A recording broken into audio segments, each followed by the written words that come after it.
America और West Indies में जारी T20 वर्ल्ड कप में ना तजुर्बाकार मेजबान टीम ने हैवीवेट पाकिस्तान को सनसनीखेज मुकाबले के बाद शिकस्त देकर क्रिकेट की तारीख का सबसे बड़ा अपसेट कर दिया। अमेरिका की जीत में अहम किरदार सौरव नेत्रवलकर ने किया, जिसके बाद पाकिस्तानी और भारतीय सोशल मीडिया पर टॉप ट्रेंड्स बन गए। आइए आपको बताते हैं कि पाकिस्तान को सुपर ओवर में शिकस्त देने वाले सौरव नेत्रवलकर कौन है।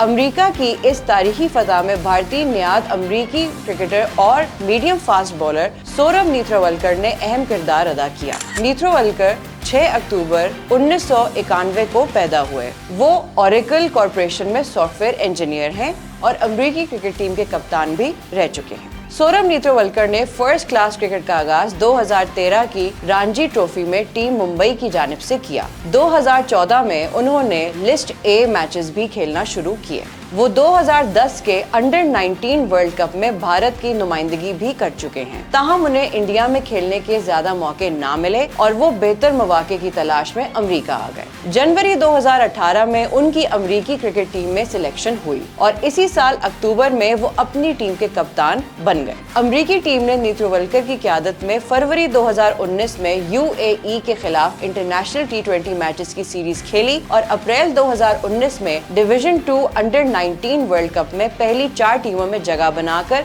वनडे इंटरनेशनल टीम का स्टेटस भी हासिल कर लिया। सौरव नेत्रवलकर ने अमेरिका की जानिब से 2021 में ICC men's T20 world cup America qualifier tournament और अगले साल वर्ल्ड कप लीग 2 टूर्नामेंट के 2 राउंड्स में शिरकत की और एक मैच में सबसे ज्यादा विकेटें हासिल करने वाले बॉलर का भी एजाज पाया। 2022 में भी उन्होंने जिम्बाब्वे में होने वाले T20 world cup qualifier tournament में हिस्सा लिया और सिंगापुर के खिलाफ मैच में पहली बार किसी मैच में 5 विकेटें हासिल करने में कामयाब हुए। भारतीय मीडिया में ये चर्चा की जा रही है कि आखिर 14 साल बाद इस भारतीय लड़के ने पाकिस्तान को शिकस्त दे ही दी। मजीद अपडेट्स के लिए देखते रहिए vnews.pk।